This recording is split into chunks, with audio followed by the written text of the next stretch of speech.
Do you feel like from day one, being really honest and transparent and open has helped you cultivate such a massive community online? Because you're someone who, like, I feel like from day one in the designer space has just like really stood out. Yeah, I definitely think that that's something that made me stand out in terms of connecting with other designers, because when you're first starting out, whether or not you're an experienced designer, I think hearing that your insecurities or challenges you're going through are not singular, that there's somebody else that's going through them, always forms some sort of like emotional bond. So I think that was a huge part of my community building, was not putting on a brave face all the time and like letting people know it was a safe space to like share their stories.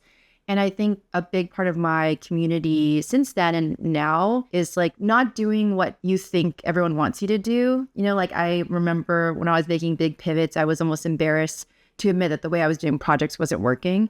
And I did like a huge story series about it. And I ended up getting like 30 DMs a day, conversations about it, people asking me questions, agreeing with me, disagreeing with me.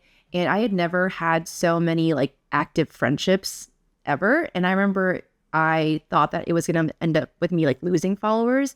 But if anything, it actually like made me feel super loved and like really, really integrated in the design community. So yeah, I guess like transparency, honesty, vulnerability is something that I think all communities need. And specifically, it was very relatable for my community because I was so young, so like babbly about everything. I just would like word vomit everything I was going through, and I didn't really like filter it either. And so I think people felt like they actually knew who I was and like knew me as a person. And that definitely helped a lot. Something I hear a lot as an objection to showing up like that is, A, why would people care? Do people really care what I'm working on every day or what I'm going through? And B, like you kind of touched on it before, this idea of professionalism, because like, ooh, if I'm not transparent or if I'm talking about how things aren't working, yes, it might attract other designers to follow me or, you know, insert whatever expertise you have, but are you going to actually attract clients? So I'd love to hear a little bit about your experience around those two mindset shifts, I guess. That was something I was definitely worried about too. When I was doing it, I was like, well, I don't want to come off as like a newbie or as incapable. But I think I actually ended up attracting clients who wanted to work with me as a holistic provider, not just as this like design monkey behind a screen.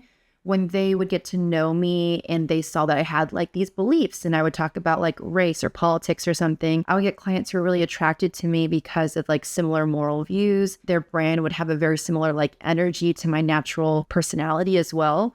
So it actually ended up making me almost more appropriate for those specific clients because my personality and the way I showed up authentically was like a homing beacon for those types of brands. I think that clients who want a super professional, really like detached from the personal type of provider will work with that. Like they'll work with an agency, they'll work with a no-face, you know, business, but that's just not who I'm going to be. And that's just not who I am. So why even try to go for that section of audience? So I'm just going to like do what I think is the best, and people who vibe with that will find me.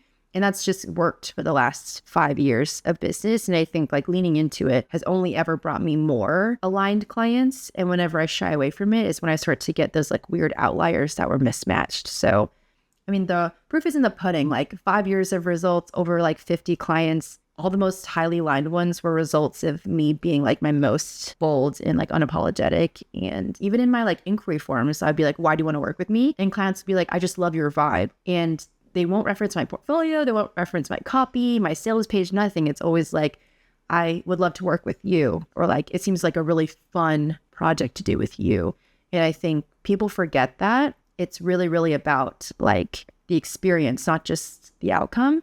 And the experience is everything to do with how you are as a person. I think clients look for that. Do you have any like strategy with the kinds of things you share and the kinds of things you won't share, or even like what you're sharing and when, especially insofar as launching something or promoting a certain offer? Do you think a little strategically about it? Or is it kind of like, today I'm feeling X, so I'm just going to like show up and tell people how I'm feeling? I do think strategically in like an umbrella sense that like realistically, what is valuable for my community to know about and to see and to like feel from me. And there are things that I know that aren't valuable, like me talking about numbers. I know my community really doesn't like to see like income metrics. They don't like to see any sort of money manipulation. And so I never share any struggles with money. I never share like, oh, I just made X income month. Instead, I share success in a more like holistic way. And I think that always resonates with people. So I'm very strategic about like celebrating my wins, showcasing my failures, but in a way that is still generic enough where people in a somewhat similar situation can relate. I never want to make it so specific to me that someone's like, well, of course she's doing so well. She went to Princeton or she has 30K followers or whatever. I think it becomes harder to see yourself in that and it's harder to become aspirational. So strategically, I always try and like come from a place of like, what are people in my community feeling and what would make them feel better? What would seeing my success do to them and how can I make it a positive experience for them? Like things like that. And then when I'm thinking about like what a showcase of my personality, I feel like I don't really think too hard about that though.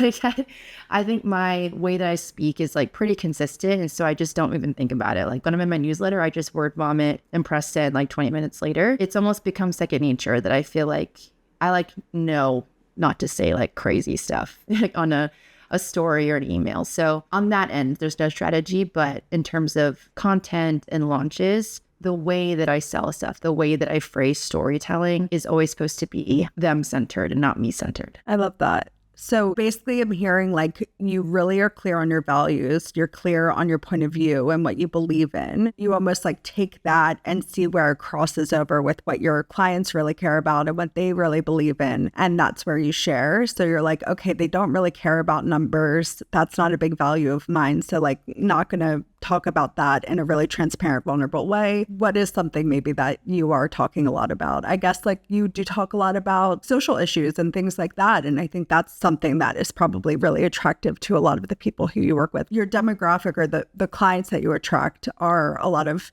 people of color or women-owned businesses and things like that, right? Yeah, exactly. That's actually how my business started was like, I really, really loved working with like marginalized founders. I felt like I could hear them and hear the nuances of what they wanted their brand to feel like. And I was really good at like hearing that brand had like cultural ties, but still didn't want to be like typecast into only being like a Black owned business. They still wanted their identity to inform the brand. And I was really good at that because I had obviously my own racial background, but I had training in that from Princeton. And so that's how like my brand was born. I was like, let me make this a business making founders that are BIPOC, women, queer feel like super, super comfortable. And it felt like I knew how to like listen to them, see them, and work with them. Knowing that that was a major demographic for me as my target audience, I was like, well, they probably don't care how many clients I worked with. They probably don't care that I like know better than them. They probably know that already. Like they probably want to hear that I'm going to listen to them, that I'm not going to make them feel less than. I'm not going to lump them in with every other business in the industry because I know that their experience is different. So then I was like, well, if that's the case, then what's important to them is their client experience and probably like the brand discovery process.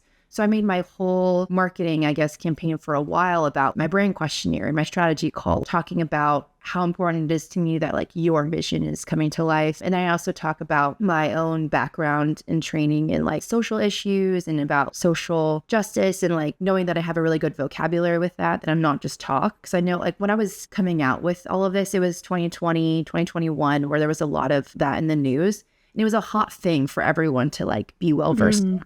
So I had to like almost go above and beyond with my content. I was doing like critiquing brands, like calling out brands who were doing problematic stuff. And I would like post on my stories, hey, like you guys shouldn't really be doing this. And I wasn't afraid to step on toes because I felt like in order to show that I was like for real about it, I needed to like go in, and it ended up paying off. I was nervous about doing that, but it was important to me because it was important to them.